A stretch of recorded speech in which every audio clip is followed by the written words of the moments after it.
वासुदेवाय।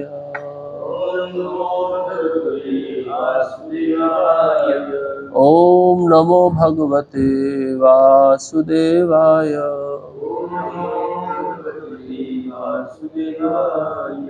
ओम नमो भगवते वासुदेवाय।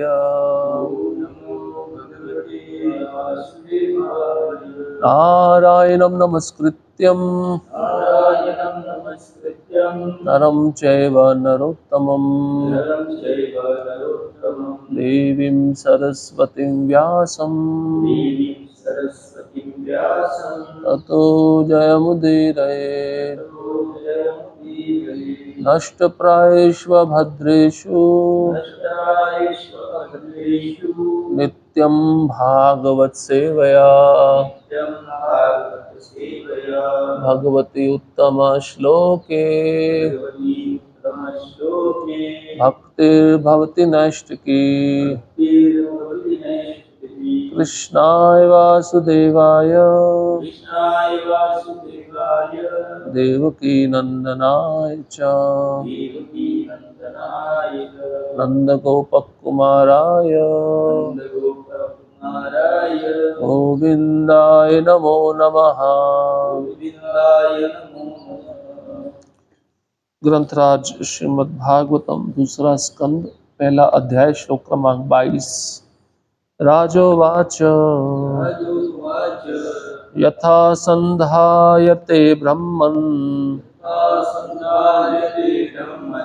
धारणा यत्र सम्मता यादृशी वा हरेदाशु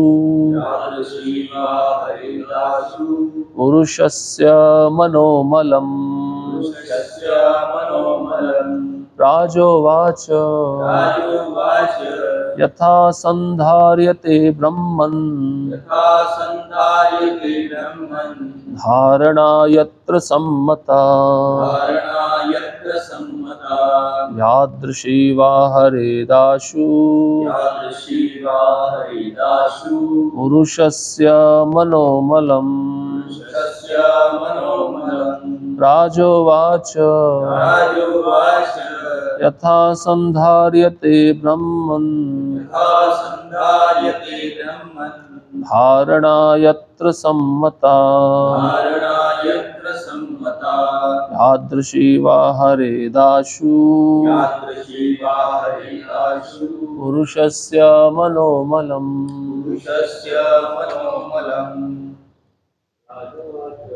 राजोवाच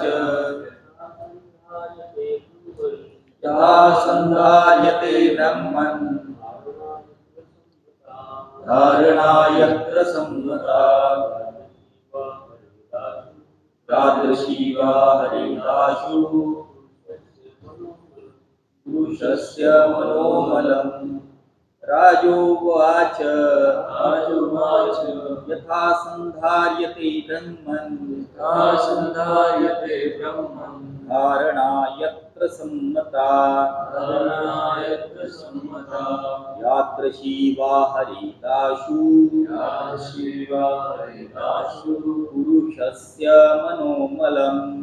पुरुषस्य मनोमलम्।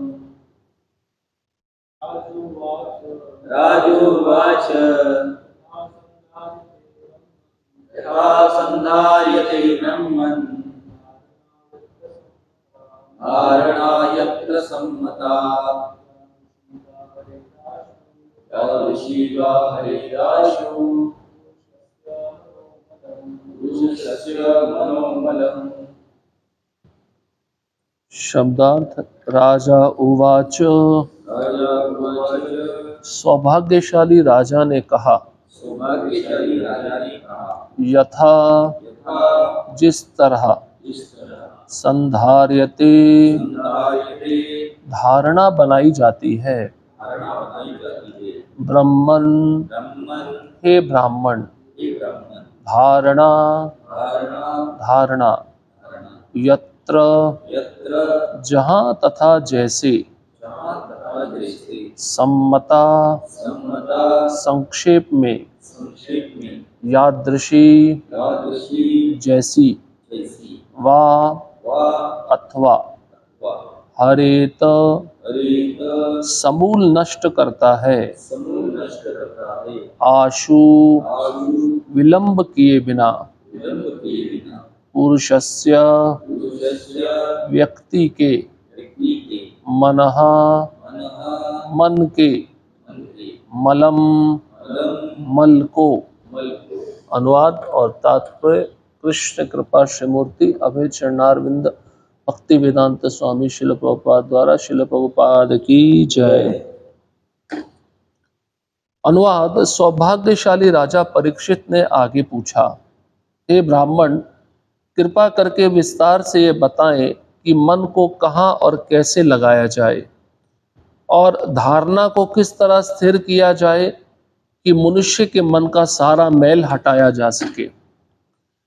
तात्पर्य, बद्ध जीव के हृदय की सारी मलिनता ही उसके सारे कष्टों की जड़ है।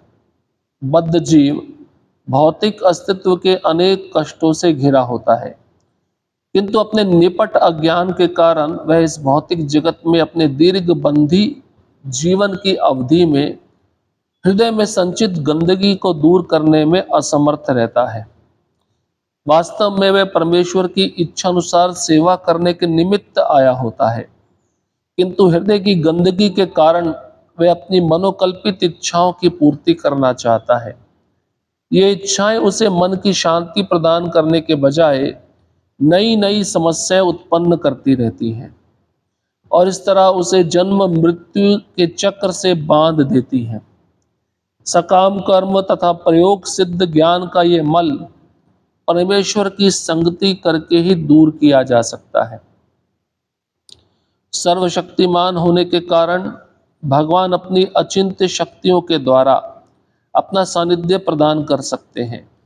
अतएव जो लोग परम के साकार रूप में श्रद्धा दृढ़ नहीं कर पाते, उन्हें भगवान के विराट रूप का अर्थात भगवान के वैश्विक निर्विशेष पहलू का सानिध्य प्राप्त करने का अवसर प्रदान किया जाता है।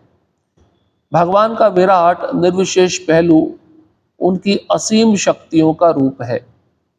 चूंकि शक्तिमान तथा शक्ति अभिन्न है, अतएव उनके विराट स्वरूप की निर्विशेष धारणा भी बद्ध जीव को अप्रत्यक्ष रूप से भगवान का सानिध्य प्राप्त करने में सहायक होती है और इस तरह क्रमशः साकार रूप के संपर्क की अवस्था प्राप्त की जा सकती है।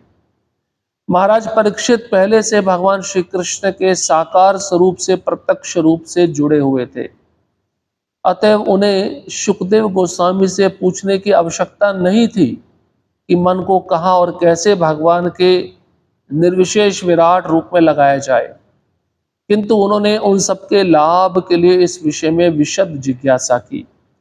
जो भगवान के दिव्य व्यक्तिगत लक्षणों को ज्ञान एवं आनंद से परिपूर्ण सनातन स्वरूप के रूप में समझने में समर्थ नहीं है। अभक्त वर्ग के लोग भगवान के साकार स्वरूप के विषय में सोच नहीं सकते। उनके अल्प ज्ञान के कारण राम या कृष्ण जैसे साकार स्वरूप उनके लिए नितांत क्रांतिकारी हैं। उन्हें भगवान की शक्ति का बहुत ही कम अनुमान होता है। भगवद गीता 9.11 में स्वयं भगवान ने बताया कि अल्पज्ञ लोग पूर्ण पुरुषोत्तम भगवान को सामान्य व्यक्ति मानकर उनका उपहास करते हैं। ऐसे व्यक्ति भगवान की अचिंत्य शक्ति से अनजान रहते हैं। भगवान अपनी अचिंत्य शक्ति से मानव समाज में या जीवों के अन्य समाज में विचरण करते हुए भी अपने दिव्य पद से रंच मात्र हटे बिना वही सर्वशक्तिमान भगवान बने रहते हैं। अतएव ऐसे व्यक्तियों के लाभ के लिए जो भगवान के साकार दिव्य स्वरूप को स्वीकार करने में असमर्थ है, महाराज परीक्षित ने शुकदेव गोस्वामी से पूछा कि प्रारंभ में मन को भगवान पर किस तरह स्थिर किया जाए, और गोस्वामी जी ने निम्नवत उसका विस्तार से उत्तर दिया। ओम अज्ञानतिमिरन्धस्य ज्ञानाञ्जनशलाकया चक्षुरुन्मिलितं येन तस्मै श्रीगुरुवे नमः। श्रीचैतन्यमनोभीष्टं स्थापितं येन भूतले स्वयं रूपः कदा मह्यं ददाति स्वपदान्तिकम्। वन्देऽहं श्रीगुरोः श्रीयुतापदकमलं श्रीगुरुन् वैष्णवांश्च। श्रीरूपं साग्रजातं सहगणा रघुनाथान्वितं तं सजीवं साद्वैतं सावधूतं परिजनसहितं कृष्णचैतन्यदेवं श्रीराधा कृष्णपादान् सहगणा ललिता श्रीविशाखान्वितांश्च। हे कृष्णा करुणा सिंधु दीनबंधु जगतपते गोपेश गोपिका कांत राधाकांत नमस्तुते। तप्त कांचन गौरांगी राधे वृंदावनेश्वरी वृषभानुसुते देवी प्रणमामि हरिप्रिये। वाञ्छाकल्पतरुभ्यश्च कृपा सिन्धुभ्य एव च पतितानां पावनेभ्यो वैष्णवेभ्यो नमो नमः। नमो महावदन्याय कृष्णप्रेमप्रदायते कृष्णाय कृष्णचैतन्य नामिने गौरत्विषे नमः। नमः ओं विष्णुपादाय कृष्णपृष्ठाय भूतले श्रीमते भक्तिवेदांत स्वामिन् इति नामिने। नमस्ते सारस्वते देवे गौरवाणी प्रचारिणे निर्विशेष शून्यवादी पाश्चात्यदेशतारिणे। जय श्री कृष्ण चैतन्य प्रभु नित्यानंद श्री अद्वैत गदाधर श्रीवासादि गौर भक्तवृंद। हरे कृष्णा कृष्ण कृष्ण हरे हरे हरे राम राम राम हरे हरे। हरे कृष्णा। उपस्थित सभी भक्तों के चरणों में कृपा की याचना चाहता हूँ।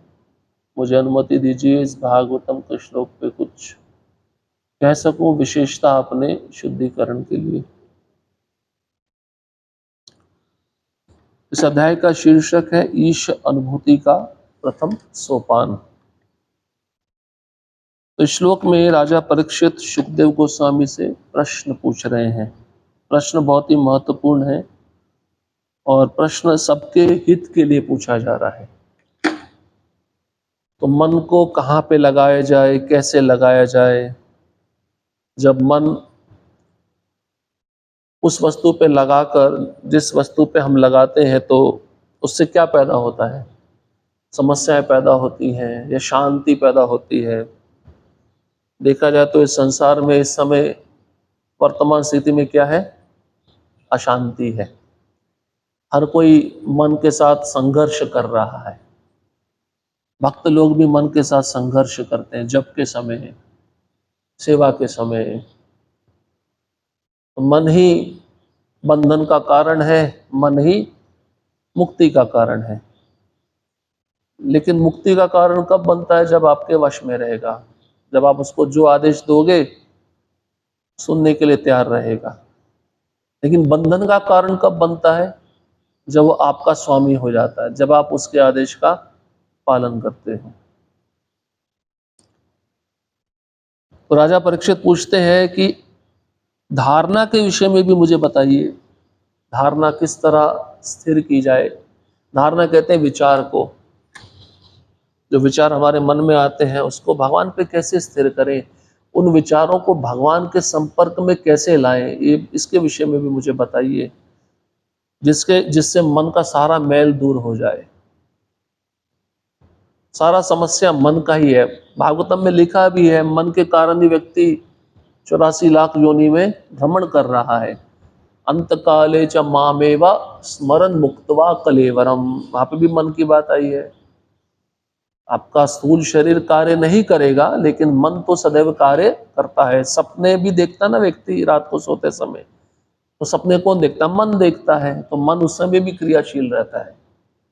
इसलिए मन को प्रशिक्षण देना पड़ेगा कि हम अपना मन भगवान कृष्ण की सेवा में लगा सके स्थिरता पूर्वक। बिलमंगल ठाकुर का नाम सुने हैं? महान भक्त भगवान के, कृष्ण कर्णामृत नामक ग्रंथ लिखा। लेकिन पूर्व में उनका इतिहास क्या था? चिंतामणि नाम की वेश्या से आसक्त थे, मन वहीं पे लगा रहता था। सोचिए, जिस व्यक्ति का पिता मर चुका हो और अंतिम संस्कार के समय वेश्या याद आ रही हो, कितना दूषित मन होगा। इस वेश्या को मैं रोज मिलने जाता हूँ, आज मैं कैसे उसका संग करूंगा, ये विचार मन में आ रहा था। कभी अंतिम संस्कार पूरा और कब मैं यहां से भागूं। और जब वे भागने लगे, बहुत तेज बारिश हो रही थी। भाग किसके लिए रहे हैं? वेश्या से मिलने के लिए। मन बड़ा आतुर है। ऐसे भक्त अगर मंगल आरती के लिए भागे तो मुक्त हो सकता है। समझते हैं? तो भागते समय झाड़ियां थी, कांटे थे, चुभ रहे हैं, वो कुछ ध्यान नहीं, क्योंकि मन किस पे स्थिर है? वेश्या पे स्थिर है। जब व्यक्ति का मन किसी भोग पे आकर्षित होता है ना, उस भोग को पाने के लिए कितनी भी विपदा आएगी, उसको ध्यान नहीं होता उस व्यक्ति को। ऐसा ही दृष्टांत चैतन्य चरितमृत में भी आता है। जब महाप्रभु गंभीरा में बैठे होते हैं और एक देवदासी नाम की स्त्री जगन्नाथ क्या कहते हैं, गीत गोविंद गा रही होती है बड़े मधुर स्वर में। महाप्रभु सिखला रहे हैं हमको, एक सन्यासी को, ब्रह्मचारी को स्त्री का आवाज नहीं सुनना चाहिए। प्रभुपाद जी लिखते हैं तात्पर्य में, अगर कोई ब्रह्मचारी या सन्यासी स्त्री का गाने का आवाज सुनता तो उसका मानसिक रूप से पतन हो जाता है। महाप्रभु दौड़ रहे हैं उस स्त्री को आलिंगन देने के लिए, सन्यासी है, पूरे भाव में चले गए। उनको ये भी पता नहीं कौन गा रहा है, इतना सुंदर गायन हो रहा है, कौन गा रहा है, इसका मैं दर्शन करूं, उसको आलिंगन दूं। उनको ये भी पता नहीं चल रहा है स्त्री की आवाज है, पुरुष की आवाज है। उनके सेवक थे गोविंद। तो दौड़ते दौड़ते, वहां पे भी वर्णन है, बहुत सारी झाड़ियां, कांटे थे, चुभ रहे थे, महाप्रभु को खून निकल रहा था, लेकिन ध्यान वो गाने पे है। इतनी बहुत सारी सूक्ष्म बातें होती हैं। इसको कहते हैं एब्जॉर्ब होना। मन जब किसी विषय पे पूरा तल्लीन हो जाता है, मग्न हो जाता है, फिर क्या करता है? उसको पाने के लिए प्लानिंग बनाता है, योजना बनाता है। तुरंत उनके सेवक गोविंद ने बोला, महाप्रभु ये स्त्री है। वो पास में आ गए थे, आलिंगन देने ही वाले थे। जैसे उन्होंने सुना ये स्त्री शब्द सुना, उन्होंने कान बंद कर लिया और वहां से दौड़ गए वापस, और गोविंद को गले लगाया, आप आज आपने मुझे आत्महत्या करने से बचा दिया। सोचिए, इस लीला को सुनकर थोड़ा ब्रह्मचारी को विचार करना चाहिए, उसका मन कहाँ पे है। गृहस्थों को भी विचार करना चाहिए, उसका मन कहाँ पे है।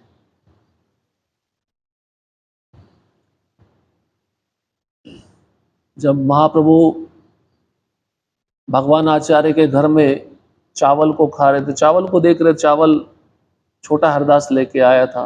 चावल बड़े स्वादिष्ट है, क्योंकि छोटा हरदास का मन सिक्खी महिती की बहन माधवी देवी में अटक गया था। केवल मन उस पे अटकने से महाप्रभु ने तिरस्कार कर दिया, इसका मैं चेहरा भी देखना नहीं चाहता। मन हमारा दुर्दांत शत्रु है, इस पे विजय पाना इतना आसान नहीं है। एक साधक को बड़ा संघर्ष करना पड़ता है इसको नियंत्रण में लाने के लिए, लेकिन इसको अच्छे विचारों से नियंत्रित किया जा सकता है। तो बिलमंगल ठाकुर इतनी भारी आंधी तूफान वर्षा में, कांटा चुभ रहा है, झाड़ियां लग रही हैं, कोई परवाह नहीं। रास्ते में नदी पड़ती थी, नदी कैसे पार की जाए? उस समय तो नाविक होता था, जब बारिश नहीं होती थी नाविक को पैसा दिया, उसमें बैठकर नदी पार कर ली, उस वेश्या के घर पहुंच गए, उसका आलिंगन किया, उसका आनंद लिया।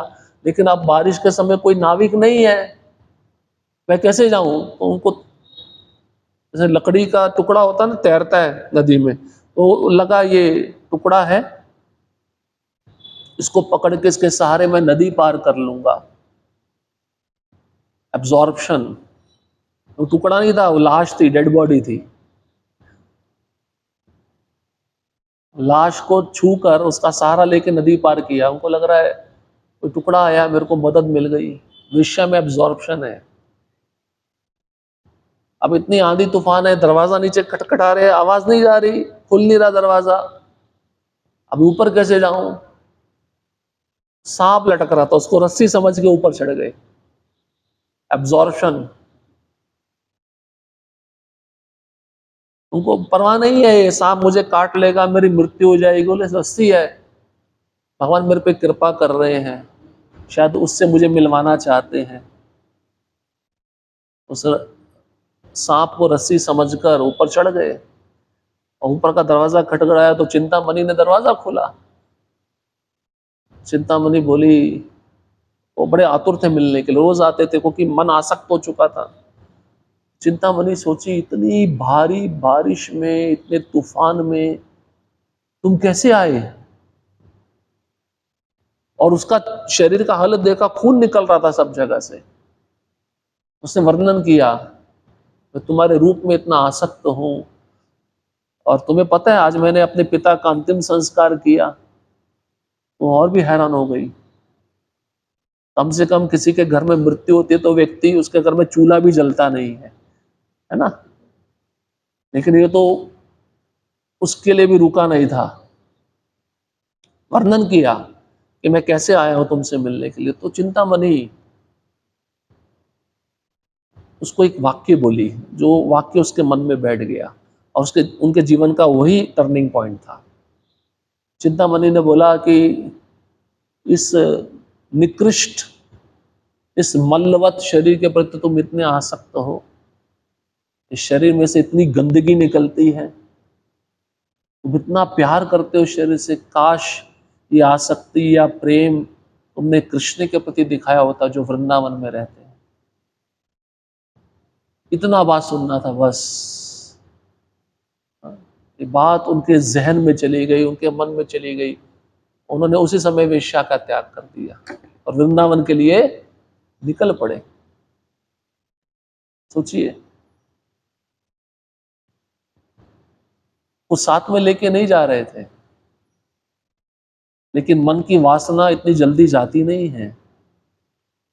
भक्त साधना के रूप में जब जप करने बैठते हैं, अध्ययन करने बैठते हैं, मन बहुत तकलीफ देता है। वृंदावन की तरफ जा रहे थे, जाते जाते उनको एक ब्राह्मणी कुएं के पास में दिखी, पानी भरती हुई। वही वासना दोबारा आ गई जो वेश्या को देखकर आती थी। वो ब्राह्मणी थी, किसी की पत्नी थी, बहुत सुंदर थी, उसको देखकर वही वासना आ गई, इसका मैं भोग करूं। ये वासना भी पीछे जाती नहीं है, पीछा छोड़ती नहीं है। उस ब्राह्मणी को डर लगा, और ब्राह्मणी जल्दी से पानी भर के अपने मटके में अपने घर की तरफ जा रही थी, ये पीछे पीछे आ रहे थे। अब अनजान रास्ते में कोई स्त्री के पीछे कोई पुरुष चले तो डर तो लगता ही है स्त्री को। वो जल्दी से अपने घर में आई और तुरंत घर में आके दरवाजा बंद कर दिया। अपने पति को बताया, ऐसे एक पुरुष मुझे घूर कर देख रहा था और मेरे पीछे पीछे आ रहा था। तो दरवाजा खटखटाया बिल मंगल ठाकुर जी ने, उसी ब्राह्मणी के घर का। दरवाजा खोला तो उसी ब्राह्मणी ने खोला, डर गई, मेरे घर तक पहुंच गया है, क्या चाहता है? तो ब्राह्मण बहुत ही गुणवान थे। ब्राह्मण ने अपनी पत्नी को बोला, जो इसकी इच्छा है वो पूरी करो।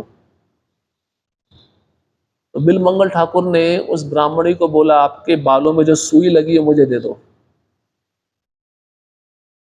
आजकल तो माताओं के बाल छोटे हो गए, लंबे तो नहीं रहे, सुई क्या लगाएंगे, है ना? एक लंबी सुई आती थी काले रंग की, आपको पता हो तो।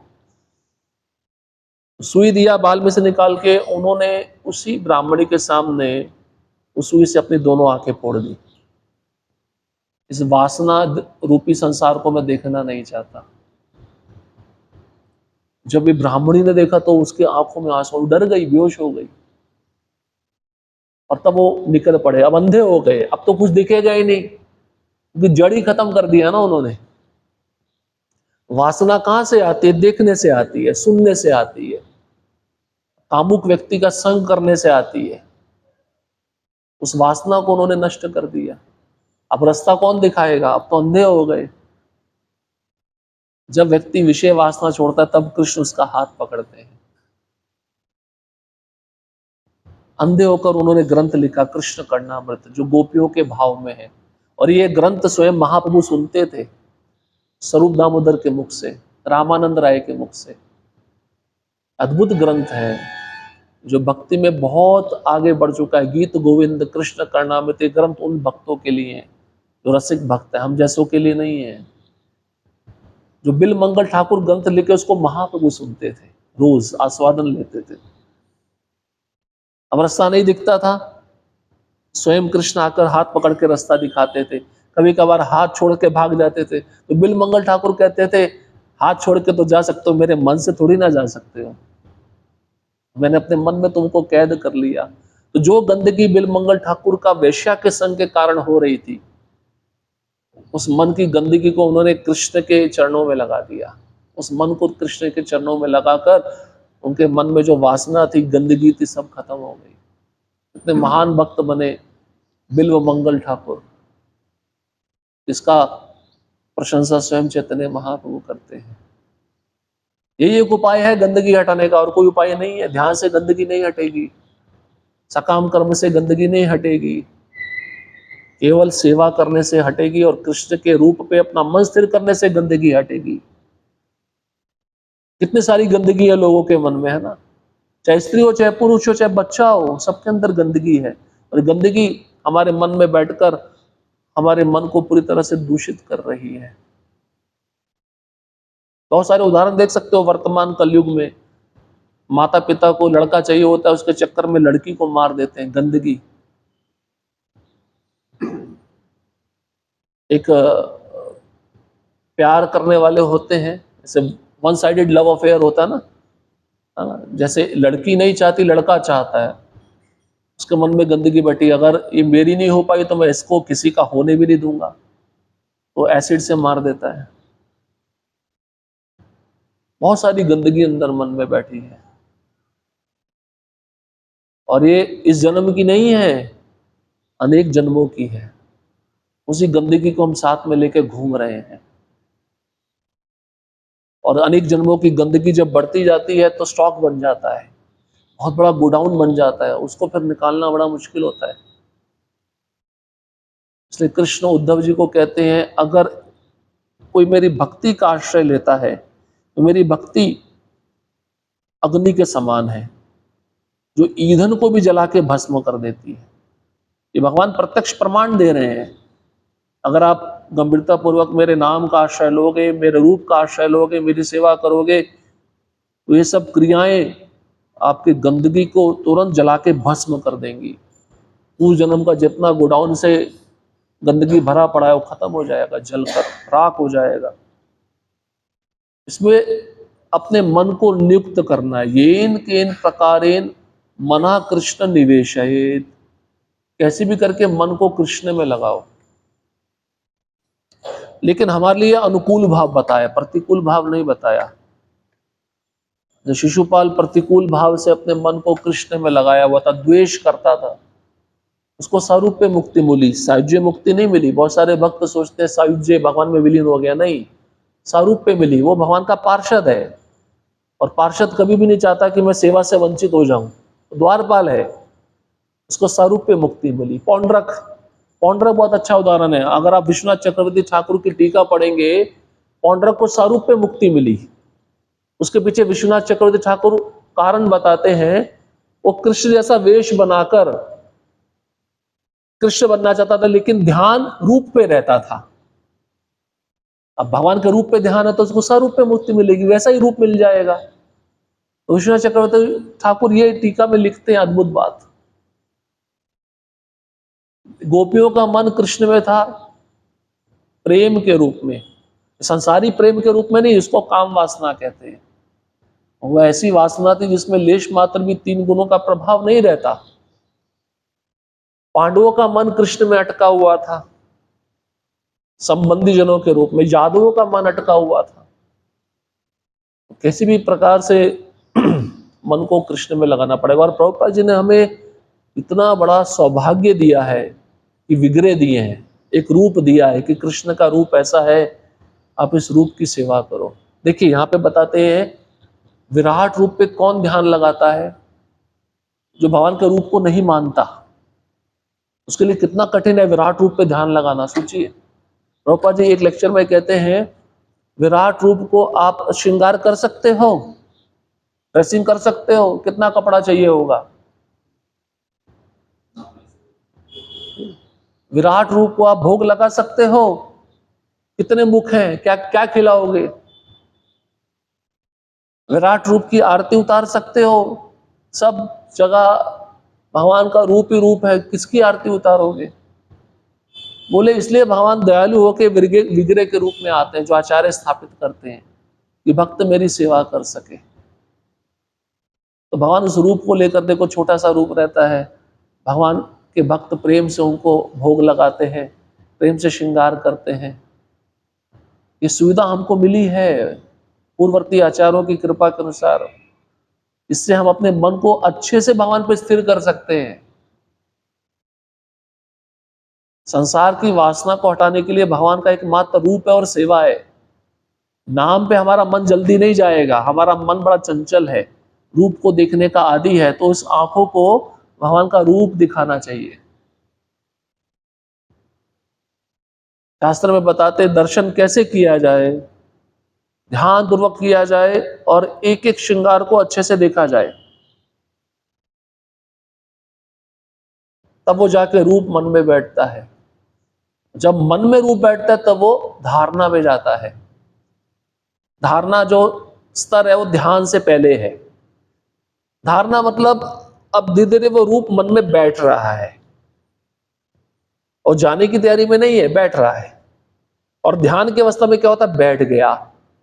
और समाधि की अवस्था में क्या होता है? स्थिर हो गया। इसलिए हमारा हर एक क्रिया, हमारा हर एक विचार कृष्ण से संबंधित होना चाहिए। अजामिल है, अजामिल के मन में गंदगी कहां से आई? देखने से। आप लीला को ध्यान पूर्वक पढ़ो, प्रभुपाद जी क्या तात्पर्य लिखे हैं उसमें, एक साधक को कैसे बचना चाहिए। अब प्रभुपाद जी कहते उस समय तो एक अजामिल था, अभी हर एक घर में अजामिल है। उसने तो जंगल में जाके वो दृश्य देखा था, हमें तो मोबाइल में वो दृश्य दिखने के लिए तैयार है, रेडी है। हम अपना पतन वैसे ही करा सकते हैं। वो रूप को देखने के कारण उसके मन में गंदगी बैठा। कौन सा रूप? वेश्या का रूप। अच्छा, ये जो जनक महाराज के राज्य में एक वेश्या रहती थी, जिसको दत्तात्रेय भगवान अपना गुरु बनाए थे, क्या नाम था? पिंगला। अब उसका भी इतिहास पढ़िए, देखिए उसने अपना मन कैसे डाइवर्ट कर लिया। मध्य रात्रि 12 बजे चौक पे खड़ी थी श्रृंगार करके, आज कोई कस्टमर आएगा। ये चीजें शास्त्र में लिखी है, बतानी जरूरी है आपके लिए। आप बोले पूजी वेश्या की बात क्यों कर रहे हो बार बार? तो खड़ी थी श्रृंगार करके, हाव भाव कर रही थी, कोई ना कोई कस्टमर आएगा, पैसा मिलेगा। वेश्या का तो यही काम रहता है। अचानक से उसके मन में विचार आया, इस शरीर को मैंने इतना सजाया, इतना श्रृंगार किया, अपना जिस्म बेचने के लिए, एक पुरुष के लिए, इस पुरुष से पैसा प्राप्त करने, यही श्रृंगार, यही साज सजावट अगर मैं कृष्ण के लिए करती। ये विचार आते ही पिंगला के मन में कृष्ण के विचार आ गए। उस पिंगला नाम की वेश्या को दत्तात्रेय भगवान ने अपना गुरु बनाया। ये वेश्या मेरी गुरु है। पहले ये भौतिक संसार में मर्दों के बारे में सोच रही थी, वासना के बारे में सोच रही थी, क्योंकि वो रोज वही काम करती थी, तो चित्त में वही बैठा होता है ना। कब कौन सा कस्टमर आएगा, कैसे मेरे को संतुष्ट करेगा। तो उसके मन में विचार आता है, शरीर को अगर मैं कृष्ण के लिए सजाती और मैं ये शरीर को कृष्ण की सेवा में लगाती तो कृष्ण निश्चित आ जाते।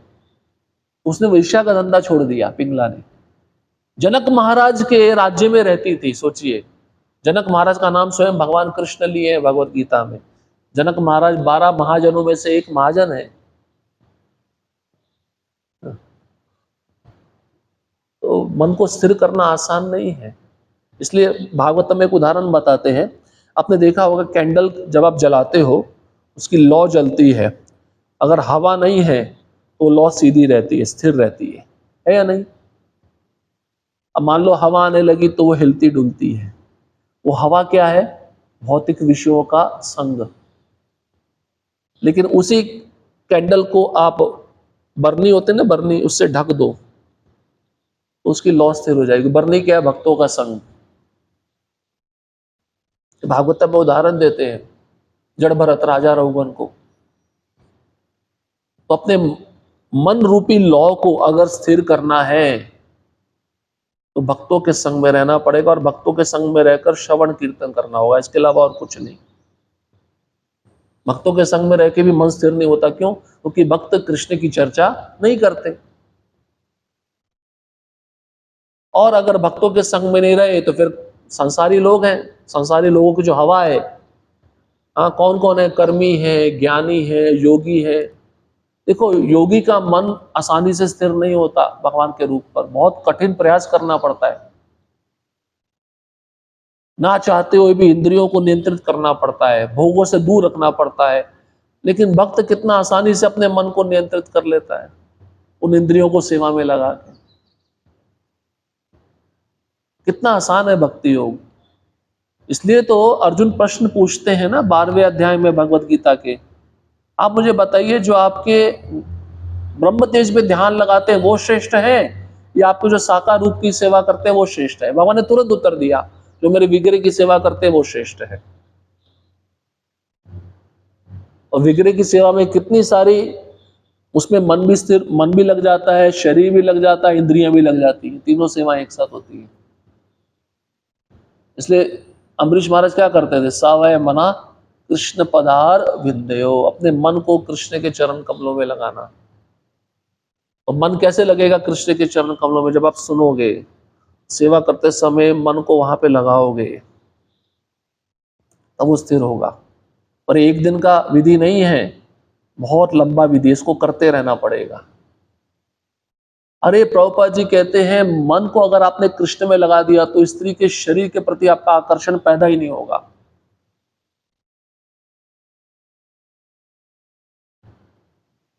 एक बार प्रभुपाद जी लेक्चर देके बाहर आ रहे थे, बहुत सारी भीड़ थी, और भीड़ प्रभुपाद जी के चरणों को छूना चाहती थी। प्रभुपाद जी के शिष्य भी साथ में थे।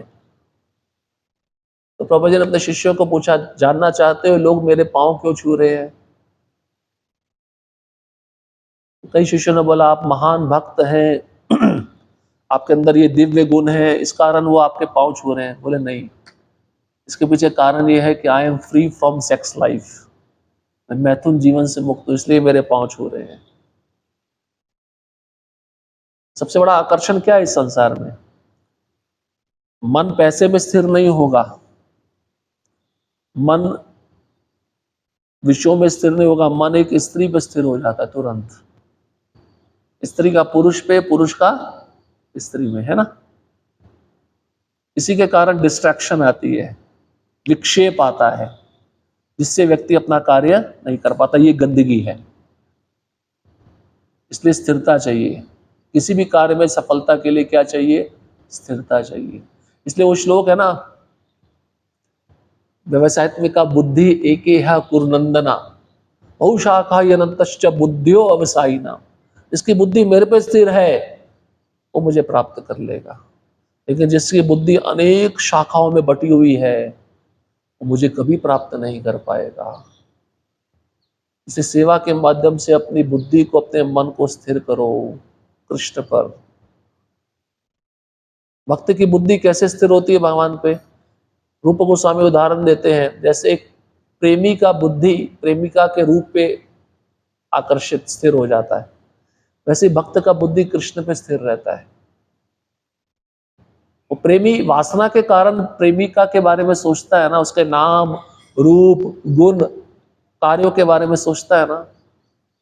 क्यों? क्योंकि वासना है, आकर्षण है। ऐसे ही एक भक्त का मन कृष्ण पे कैसे स्थिर होता है, जैसे एक प्रेमी का मन प्रेमिका पे स्थिर होता है, या एक पतिव्रता नारी का मन पति पे स्थिर होता है। इस तरह से भक्त अपना मन कृष्ण पे स्थिर करता है, और एक बार जब मन स्थिर हो जाता है फिर उसका विचलित होने का प्रश्न ही नहीं उठता, क्योंकि कृष्ण से अन्य अधिक कोई सुंदर वस्तु इस संसार में है ही नहीं। तो मन को कृष्ण पे लगाना चाहिए। हमें बहुत बड़ी सुविधा उपलब्ध है, लेकिन सतर्क रहना चाहिए, विधि विधानों का पालन करना चाहिए।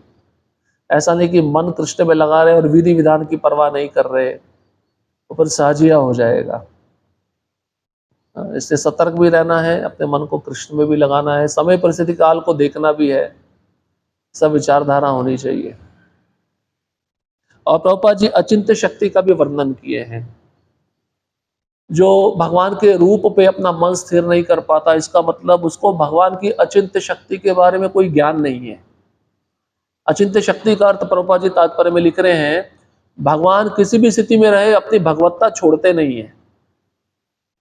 चाहे छोटे बालक के रूप में थे तब भी उन्होंने पूतना का वध किया, बाल्यावस्था में कितने सारे असुरों का वध किया। तो इतने महान, इतने बलशाली असुरों का वध कौन कर सकता है? भगवान कर सकते हैं। अचिंत्य शक्ति,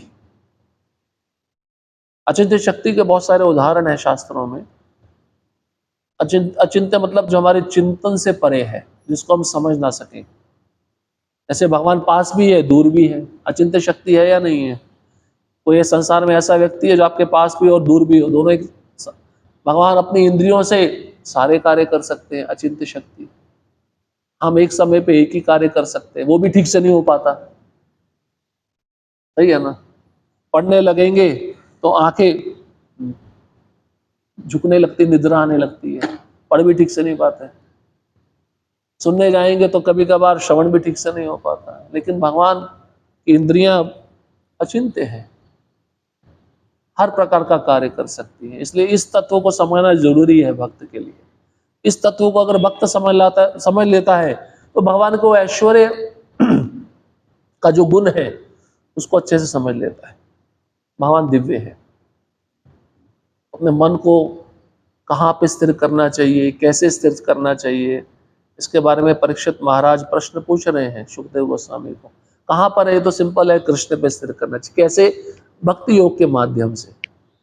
रोज जप करो, ये जो हमें दिया है ना प्रोग्राम प्रभुपाद जी ने, इसी को निष्ठा बोला गया। निष्ठा, जो रोज इस प्रोग्राम को कर रहा है मंगल आरती से लेकर प्रसाद तक, वो निष्ठा पे पहुंच जाएगा। उसको अलग से कुछ करने का आवश्यकता नहीं। ये है कैसे, कैसे करना है, ये विधि है कैसे, सिंपल है।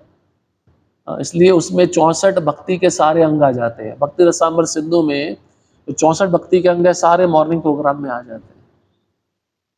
इस तरह से मन स्थिर हो जाता है, कोई समस्या नहीं है। समस्या हम पैदा करते हैं। कैसे? हम मंगलारती नहीं जाएंगे, श्रवण नहीं करेंगे, उसी से समस्या शुरू हो जाती है।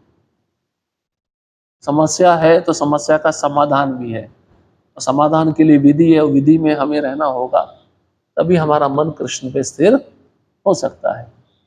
ठीक है?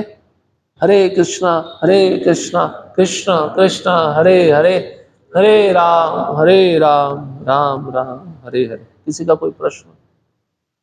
जैसे बिलमंगल ठाकुर विचार नहीं कर रहे थे कि कितना कांटा मुझे चुभा, कितना मुझे त्रास हुआ, मैं कैसे आया। कई बार भक्त भी भोग में इतना लिप्त हो जाता है, उसको परवाह नहीं होती, मेरी उम्र बढ़ गई है, मैं शादी नहीं करना चाहिए, फिर भी वो लग करता है। समझ रहे हैं इंद्र तृप्ति कितनी खतरनाक होती है। मेरा उम्र हो गया, मैं प्रत्यक्ष देखा हूँ, 50 साल की उम्र में भक्त शादी किए हैं। जब समय आ जाता है वानप्रस्थ लेने का, सोचो। तो वो सिचुएशन बिलमंगल ठाकुर के साथ क्या थी, और सिचुएशन हमारे साथ कैसी है। त्रासदी आएगी, सतर्क रहना चाहिए। किसी का कोई प्रश्न? यस प्रभु जी। हरे कृष्ण।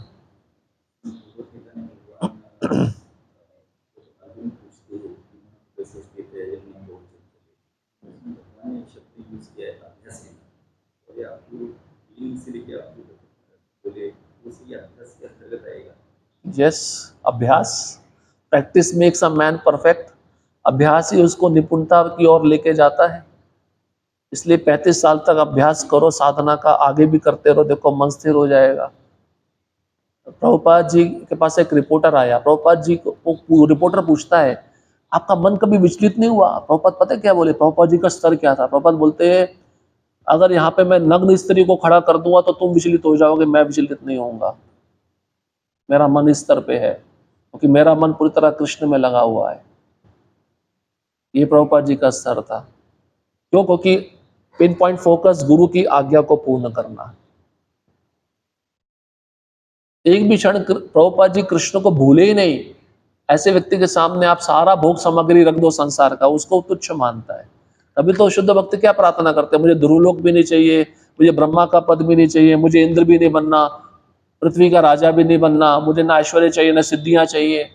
तो कौन मांगता है? भोगी लोग मांगते हैं, भक्त तो मांगता ही नहीं है। इसका मतलब उसका मन कृष्ण में स्थिर है। महाराज भरत ने अपनी जवानी में अपनी सुंदर पत्नी को छोड़ दिया। जिस ऐश्वर्य से, जिस राज्य से देवता लोग ईर्ष्या करते थे, उस राज्य को छोड़ दिया, अपने बच्चों को छोड़ दिया। तो वहां पे सुखदेव गोस्वामी कारण बताते क्यों छोड़ा, क्योंकि उनका मन कृष्ण के चरण कमलों में आसक्त था। उसके लिए वो कुछ भी छोड़ सकता है। रघुनाथ दास गोस्वामी उदाहरण है, इतना ऐश्वर्य, अप्सरा, पत्नी अप्सरा के जैसी थी, पैसे की कोई कमी नहीं। वो चैतन्य चंद्र के लिए पागल थे, चैतन्य महाप्रभु के लिए पागल थे। उनके पिता ने बोला अब इस दुनिया की कोई ताकत इसको रोक नहीं सकती। ये अभ्यास करना पड़ेगा सबको। अभ्यास नहीं करना चाहते हो तो फिर मन अटका रहेगा संसार में, दोबारा जन्म लेना पड़ेगा। जहां आसक्ति होगी वही शरीर मिलेगा। अभ्यास करो, बाद में आनंद ही आनंद है। ग्रंथराज श्रीमद् भागवतम की जय, श्रील प्रभुपाद की जय, श्री राधा श्याम सुंदर जी की जय।